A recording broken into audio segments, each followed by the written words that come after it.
Unipas Singaraja rayakan Dies Natalis ke-39 dengan deretan kegiatan meriah.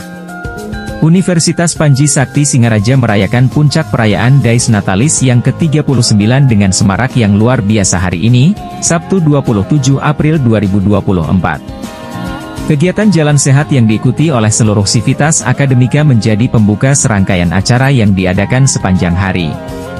Tidak hanya Jalan Sehat, universitas juga menyelenggarakan berbagai kegiatan lain yang melibatkan mahasiswa, dosen, dan staf dari setiap fakultas. Beberapa di antaranya adalah open house, donor darah, serta temu alumni akbar yang diselenggarakan untuk pertama kalinya, sebagai bagian dari upaya untuk mempererat tali silaturahmi antar alumni. Acara ini juga dihadiri oleh beberapa pejabat penting, termasuk Gede Supriyatna, Ketua DPRD Kabupaten Buleleng, yang turut memeriahkan suasana.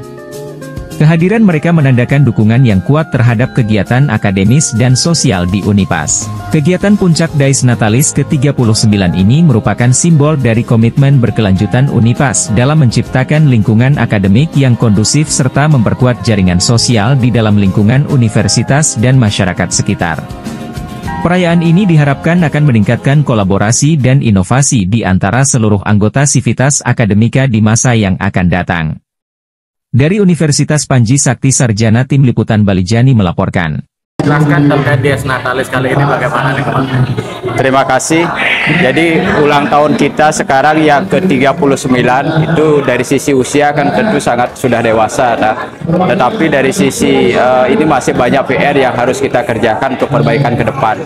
Nah, dalam rangkaian Dies Natalis yang ke-39 ini ada beberapa kegiatan yang sudah kita lakukan, baik itu dilakukan oleh mahasiswa maupun yang dilakukan oleh universitas. Yang dilakukan oleh mahasiswa diantaranya kemarin dari Senat Fakultas Ekonomi itu melaksanakan lomba game ya, lomba game Mobile Legend ya. Kemudian dari Senat VIA itu melaksanakan lomba poster digital. Dari Senat FKIP kemarin melakukan bakti sosial ke salah satu yayasan yang ada di Kabupaten Buleleng. Kemudian kemarin tanggal 26 kita melaksanakan seminar akademik dengan tema kepemimpinan di area milenial, dan hari ini kita melaksanakan 4 kegiatan.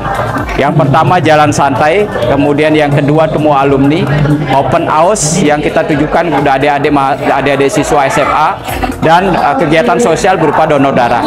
Itu dari sisi kegiatan. Kita berharap bahwa di ulang tahun 39 ini kita tetap bisa bermanfaat dan terus bermanfaat bagi masyarakat. Nah, mungkin di tahun ini ada inovasi baru nih Pak, penambahan prodi atau bagaimana? Kalau dari sisi prodi, kita sekarang sudah ada prodi baru. Jadi prodi teknologi informasi itu yang tahun kemarin baru kita buka. Nah, sekarang kita ke depan ini kita bagaimana mengefektifkan prodi-prodi yang sudah ada.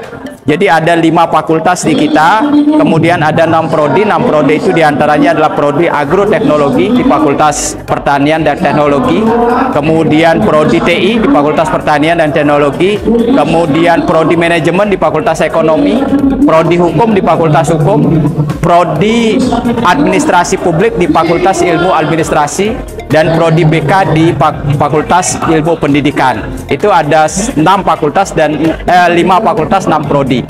Mungkin langkah untuk ini Pak, melahirkan alumni yang baik bagaimana nanti? Terima kasih. Kita di Universitas Panji Sakti selalu berbenah dari tahun ke tahun, terutama dalam kita mencetak alumni-alumni yang berkualitas. Nah, sekarang dengan sistem pemerintahan MBKM itu sangat memberikan peluang ya, di mana sistem pembelajaran sekarang itu tidak sistemnya adalah dosen mengajar saja, tetapi sistemnya lebih banyak kepada student centernya di mahasiswa.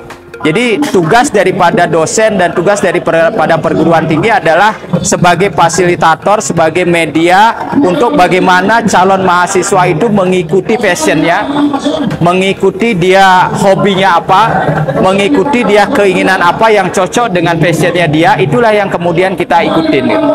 Jadi dengan model MBKM itu memungkinkan terjadi. Makanya kita di Universitas Panji Sakti menerapkan juga model MBKM itu, sehingga mahasiswa di Fakultas Hukum misalnya, dia tidak hanya menekuni dalam bidang hukum saja, tapi tetapi dia juga menekuni di bidang teknologi dengan dia bisa kuliah di Prodi TI.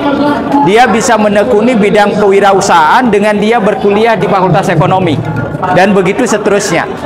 Dan dengan kemampuan-kemampuan yang seperti itu, maka lulusan kita tidak hanya berpatok, misalnya lulusan Fakultas Hukum, tidak hanya berpatok kepada pangsa pasar yang aspeknya hukum gitu, tetapi bisa juga dia dalam pangsa pasar yang berbeda. Misalnya dia membuka usaha sendiri karena dia sudah dibekali di situ tentang kewirausahaan yang dia dapatkan di Fakultas Ekonomi misalnya. Nah, harapan-harapan seperti itulah kita menginginkan alumni kita itu memperkecil pengangguran. Jadi kita berharap alumni-alumni kita itu semua bekerja setelah lulus gitu. Jadi kalaupun tidak bisa bekerja sesuai dengan bidangnya, tapi mereka sudah kita bekali ilmu dengan bidang-bidang yang lain, maka kita berharap bidang yang lain itu bisa digunakan.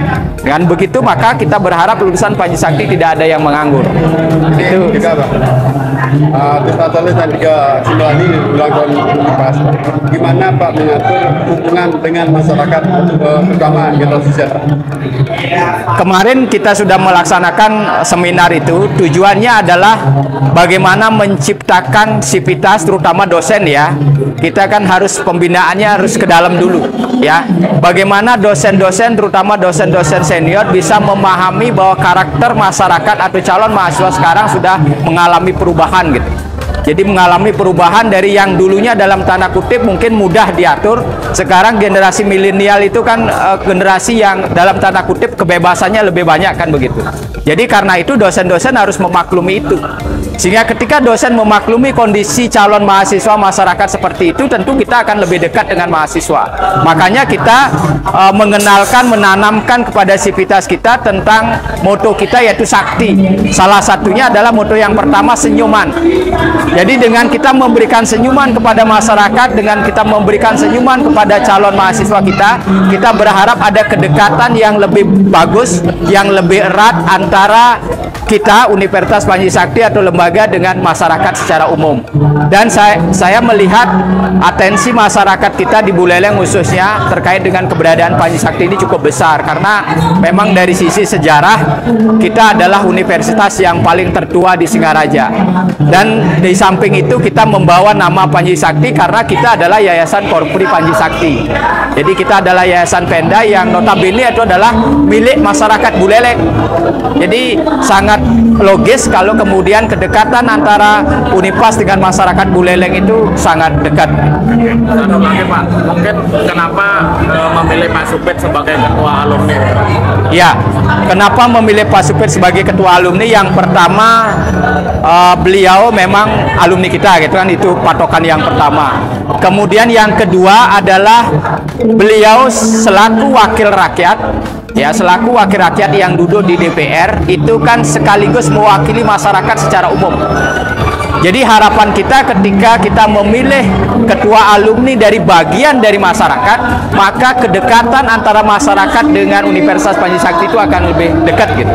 Itu sebenarnya tujuan kita, sehingga Astongkare Pak Ketua setuju untuk menjadi ketua alumni. Nanti kita akan siapkan perangkat-perangkatnya, dan dengan demikian organisasi alumni itu akan bergerak. Tidak hanya alumni di tingkat universitas yang tadi ketuanya Pak Supit, kita juga memiliki alumni-alumni di tingkat fakultas, dan masing-masing fakultas itu semua sudah punya ketua-ketua alumninya masing-masing. Di Fakultas Hukum ada, Ekonomi ada, FKIP ada, kemudian di VIA juga ada. Jadi sekarang tinggal di universitasnya saja yang belum. Itu alasan kami. Mungkin ini kan sudah ke 39 tahun. Mungkin ada target-target yang ingin dicapai lagi ke depan. Target kita di internal ini memang banyak sekali tuntutan kita secara administrasi ya, berkaitan dengan administrasi kita di perguruan tinggi. Nah, salah satunya yang menjadi PR utama kita, target utama kita adalah menjadikan akreditasi universitas itu lebih baik. Jadi sekarang akreditasi universitas atau institusi itu masih statusnya adalah baik. Kita ingin meningkatkan itu menjadi baik sekali. Dan di beberapa program studi ada memang akreditasinya yang 3 program studi akreditasinya baik sekali, itu kita tingkatkan lagi. Ada 3 program studi yang masih akreditasinya baik. Nah, inilah kita akan coba dongkrak untuk bagaimana teman-teman itu bisa menaikkan posisinya menjadi baik sekali. Itu target secara administrasi kelembagaan. Nah, target kita terhadap mahasiswa adalah tahun ini kita menginginkan jumlah mahasiswa yang lebih besar dari tahun sebelumnya.